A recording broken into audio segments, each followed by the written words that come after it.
Oke, ini merupakan pertemuan ke-9, di mana pertemuan ke-9 ini kita akan membahas mengenai konsep kebudayaan dan perkembangan sosial budaya masyarakat Indonesia. Mari kita jelaskan terlebih dahulu apa itu konsep kebudayaan. Jadi, mengulang lagi materi sebelumnya, kebudayaan ini adalah satu pemahaman, perasaan suatu bangsa meliputi pengetahuan, kepercayaan, seni, hukum, adat istiadat. Jadi kebudayaan itu terbentuk oleh masyarakat yang hidup bersama, berkumpul dalam jangka waktu yang sama. Nah, kalau misalnya Lawless mengatakan bahwa sebetulnya konsep kebudayaan ini adalah pola-pola perilaku. Jadi yang perlu digarisbawahi, konsep kebudayaan itu adalah pola-pola perilaku dan keyakinan. Jadi pola-pola perilaku dan keyakinan ini dipelajari secara rasional dan terintegrasi. Selain itu dipelajari secara rasional, terintegrasi, dan dimiliki bersama, namun dia memiliki sesuatu yang adaptif secara sosial. Jadi sebetulnya, pola-pola perilaku ini seperti apa, tiap budaya itu memiliki perilaku yang berbeda, tergantung bagaimana mereka berinteraksi satu sama lain. Jadi akan beda konsep budaya, misalnya konsep budayanya Sunda sama konsep budayanya Batak. Karena pola perilaku yang mereka yakini juga berbeda. Itu yang disebut dengan si konsep kebudayaan itu sendiri. Terus apa saja yang menjadi wujud kebudayaan? Nah, yang menjadi wujud kebudayaan menurut Hahnemann itu ada 3. Pertama, ide. Nah, ide atau ideas, ini dikatakan bahwa suatu kompleks dari ide-ide atau gagasan-gagasan dari peraturan-peraturan. Jadi sebetulnya, wujud dari kebudayaan dan kebudayaan itu terbentuk ya memang berdasarkan ada nilai-nilai atau aturan-aturan yang dianut oleh satu orang, kemudian diinformasikan ke orang-orang yang ada di wilayahnya atau di masyarakatnya, kemudian disepakati secara bersama, maka itu menjadi satu ide, ya, suatu ide untuk dianut bersama dalam budaya tersebut. Misalnya seperti itu. Jadi ada satu budaya nggak boleh misalnya berdiri di depan pintu. Nah, itu kan sebetulnya dari satu orang menyampaikan ke orang lain di masyarakatnya, kemudian disepakati bersama bahwa ternyata kalau berdiri di depan pintu itu adalah sesuatu hal yang dilarang.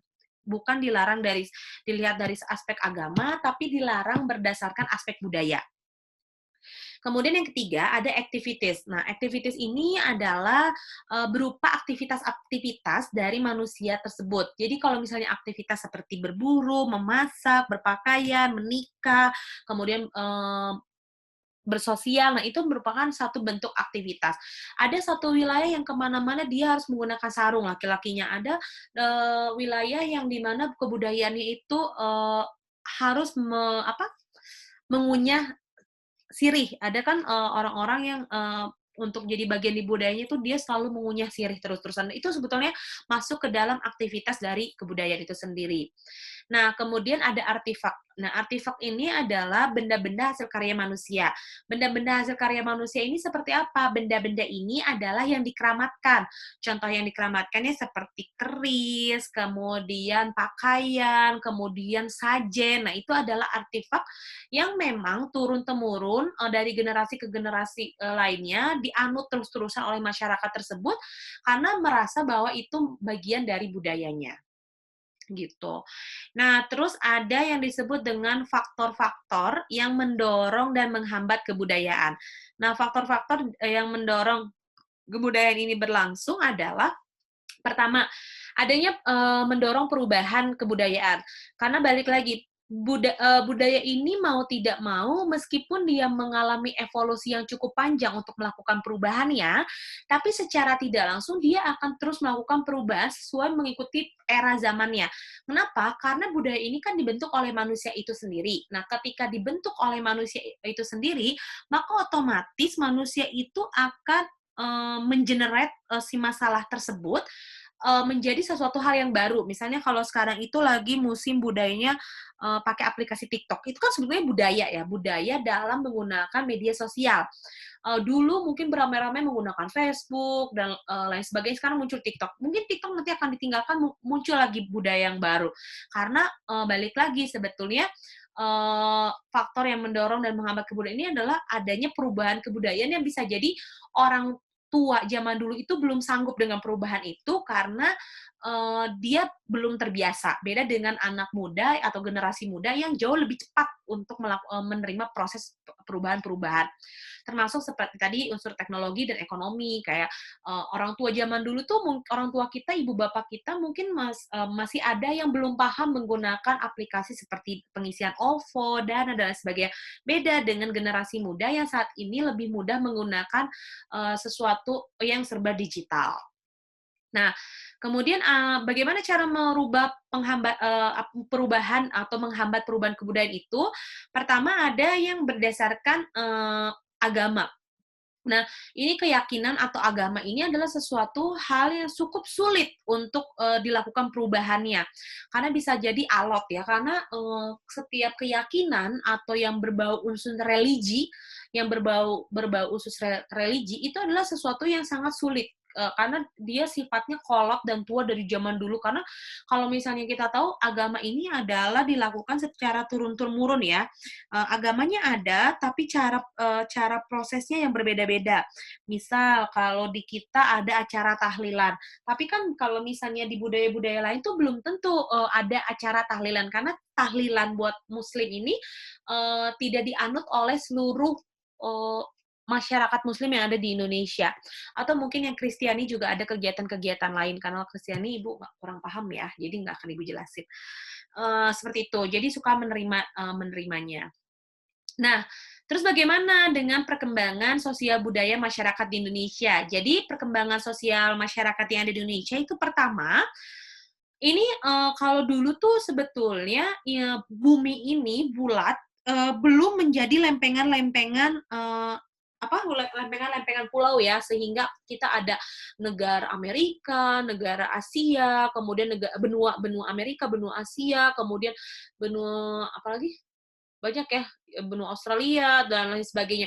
Nah, benua-benua ini kan sebetulnya dari satu lempengan ya, dari satu lempengan. Nah, kemudian terpecah dan terbentuklah negara-negara berdasarkan pulau-pulaunya. Jadi sebetulnya budayanya itu hampir mirip. Nah, jadi faktor apa yang mempengaruhi? Pertama adalah kekuatan dari dalam masyarakatnya, seperti pergantian generasi dan penemuan rekayasa setempat. Jadi, kalau misalnya perkembangan sosial masyarakatnya ingin berkembang, maka dia harus lihat dulu, kira-kira masyarakatnya siap tidak dengan perubahan-perubahan itu. Kalau masyarakatnya tidak siap dengan perubahan-perubahan itu, maka akan terjadi yang namanya shock culture. Shock culture ini adalah kondisi di mana belum siapnya perubahan-perubahan budaya. Nah, kemudian ada rekayasa atau budaya yang sengaja dibentuk ya. Misalnya seperti kalau misalnya kita izin lewat, punten, misalnya bilang kayak gitu kalau orang Sunda. Nah, punten ini kan sebetulnya rekayasa setempat. Kalau di di wilayah lain atau di pulau lain, kalau lewat ya lewat aja, nggak ada harus istilah membungkukkan badan, karena beda-beda. Dua, ada kekuatan dari luar masyarakat atau disebut external factor. Nah, external factor ini seperti mempengaruhi kontak-kontak budaya atau culture contact-nya. Seperti unsur misalnya menata kembali kehidupan-kehidupan yang ada. Contoh lah ya, kalau misalnya kekuatan dari luar masyarakat ini, misalnya teknologi.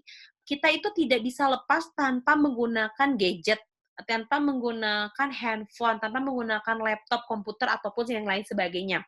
Yang dimana sebetulnya zaman dulu kita tanpa menggunakan handphone aja masih bisa kok berkomunikasi. Sekarang justru kita makin sulit untuk terhindar dari yang namanya gadget. Karena balik lagi, ada kontak budaya antara budaya luar dengan budaya kita. Begitupun dengan style kita berpakaian, kemudian style kita berbicara, itu juga mempengaruhi dari budaya luar, seperti itu. Nah, kemudian di sini dikatakan faktor-faktor yang mempengaruhi perubahan sosial itu budayanya apa aja? Kalau faktor internal tuh demografis, konflik sosial, bencana alam, perubahan lingkungan alam.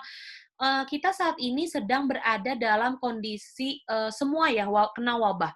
Wabah ini adalah kondisi bukan hanya dialami oleh satu negara, tapi dialami oleh banyak negara. Maka terjadi yang namanya perubahan demografis. Perubahan demografis adalah perubahan cara kita bekerja. Itu salah satunya. Konflik sosial, kita juga jadi tidak bisa ketemu dengan orang.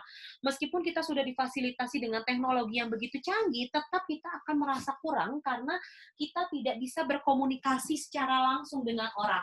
Biasanya kalau kita komunikasi dengan orang kita enak, sekarang kita cukup kesulitan komunikasi dengan orang. Kenapa kesulitan? Karena ya itu tadi dibilang karena ada wabah ini. Gitu. Ini yang menjadi catatan. Nah, kemudian ada juga sebetulnya seperti konflik sosial. Nah, konflik sosial ini cukup menarik, seperti biasanya kita ketemu orang, kemudian jadi nggak bisa ketemu orang walaupun diberikan fasilitas teknologi yang canggih, tetap aja ada perasaan yang berbeda ketika kita bersosialisasinya. Kemudian karena faktor bencana juga, kemudian perubahan lingkungan. Nah, sekarang perubahan lingkungan dan alam. Sekarang ini karena ada karena ada wabah ini, wabah COVID-19, kita jadi terbiasa dengan sesuatu serba dilakukan di rumah, serba digital dan lain sebagainya. Secara tidak langsung itu menjadi satu perubahan sosial budaya. Sudah ada riset penelitian bahwa dengan terjadinya wabah ini akan mempengaruhi ekonomi sosial sampai 5 sampai 10 tahun ke depan. Bahwa kita harus masuk ke dalam era new normal. Nah, era new normal ini bukan era new normal yang kita tahu saat ini ya, tapi new normal ini adalah kita beradaptasi dengan sesuatu hal yang baru. Dan itu menjadi normal. Jadi kalau kalian kuliah online ya itu sebetulnya sesuatu yang normal, walaupun itu baru tapi itu jadi sesuatu yang normal karena memang kondisinya seperti ini. Kemudian ada faktor eksternal. Faktor eksternal ini misalnya karena proses perdagangan, kemudian ada penyebaran agama dan peperangan. Kalau peperangan ini mungkin ada negara lainnya, semoga Indonesia nggak terjadi perang. Kemudian ada penyebaran agama ini juga merupakan perubahan sosial budaya. Kalau ada agama yang masuk, agama baru, misalnya kan kita sekarang meyakini 6 agama. Ketika ada agama lain yang masuk ke negara kita, selain 6 agama yang sudah diakui oleh negara, maka otomatis secara tidak langsung itu akan menimbulkan perubahan sosial budaya sendiri. Gitu. Terus ada unsur-unsur kebudayaan. Nah, si unsur-unsur kebudayaan ini yang pertama itu adalah bahasa. Bahasa merupakan alat atau perwujudan budaya yang digunakan untuk berkomunikasi. Bahasa ini juga bisa menggunakan bahasa lisan, bahasa tulisan, atau misalnya bahasa isyarat. Kenapa bahasa ini penting? Karena bahasa ini adalah salah satu jembatan bagaimana kita berkomunikasi dengan masyarakat yang ada di budaya kita.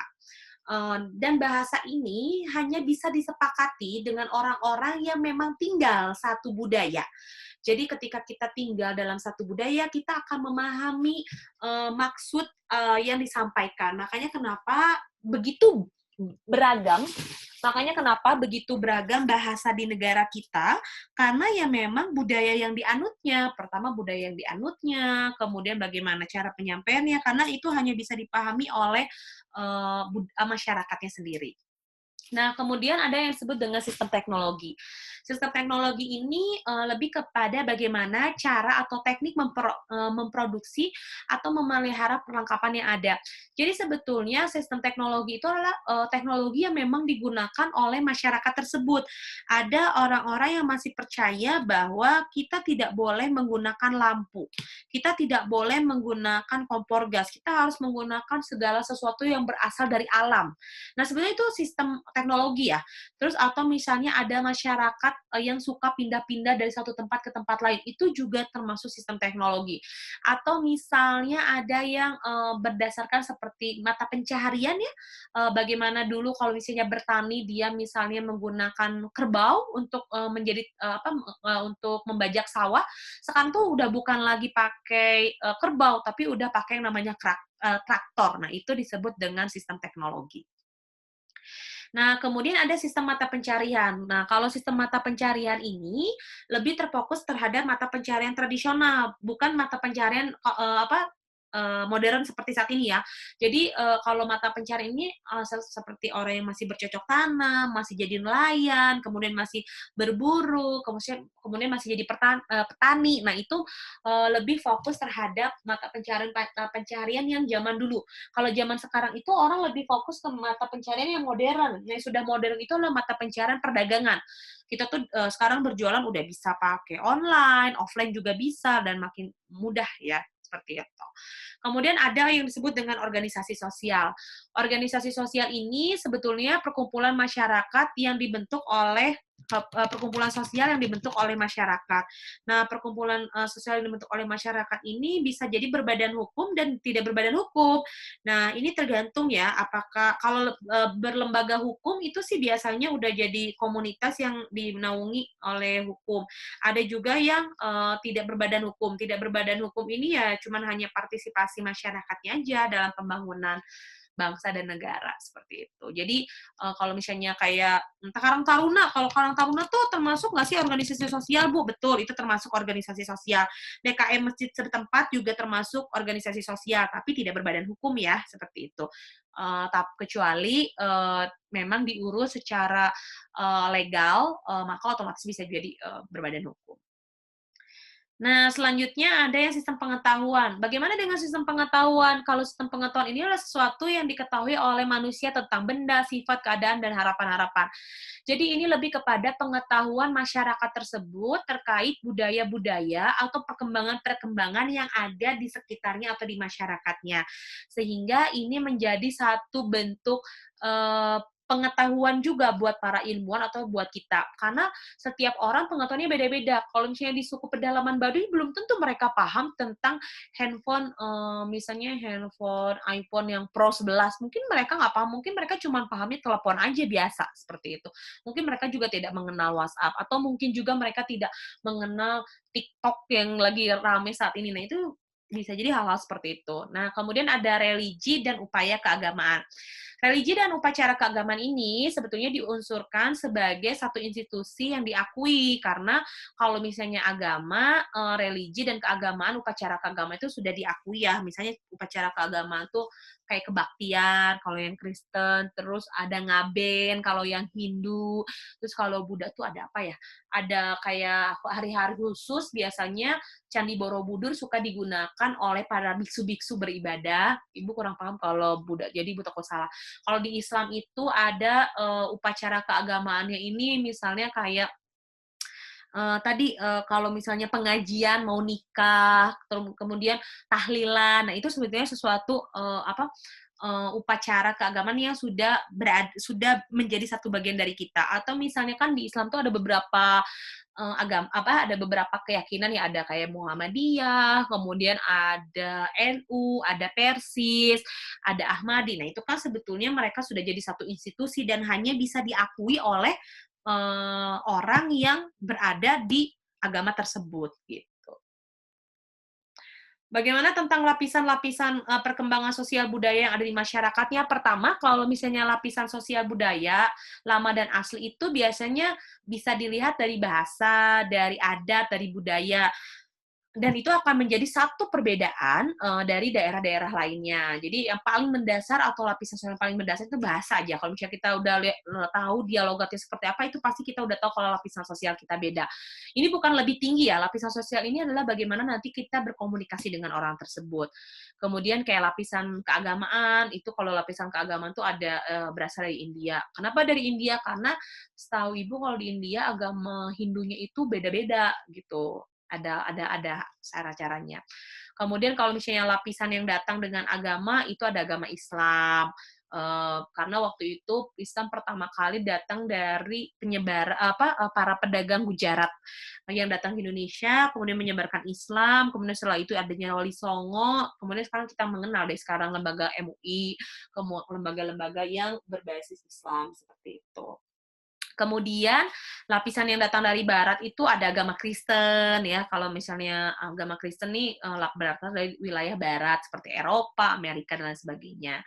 Nah, kalau Indonesia itu justru dimulai dari kesadaran bangsanya. Jadi makanya kenapa Indonesia pulau-pulaunya tidak dipecah seperti Amerika yang dibuat negara bagian, nggak seperti itu karena dulu Soekarno sama Hatta mengatakan bahwa kita harus bersatu meskipun kita berbeda-beda pulaunya.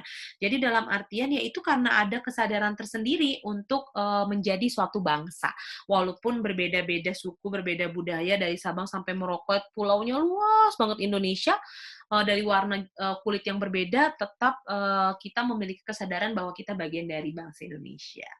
Kalau misalnya ada yang kurang paham dari materi ini, nanti bisa ditanyakan di kelas ya. Jadi tolong disimak baik-baik karena nanti ini bisa ada dalam soal UAS. Terima kasih.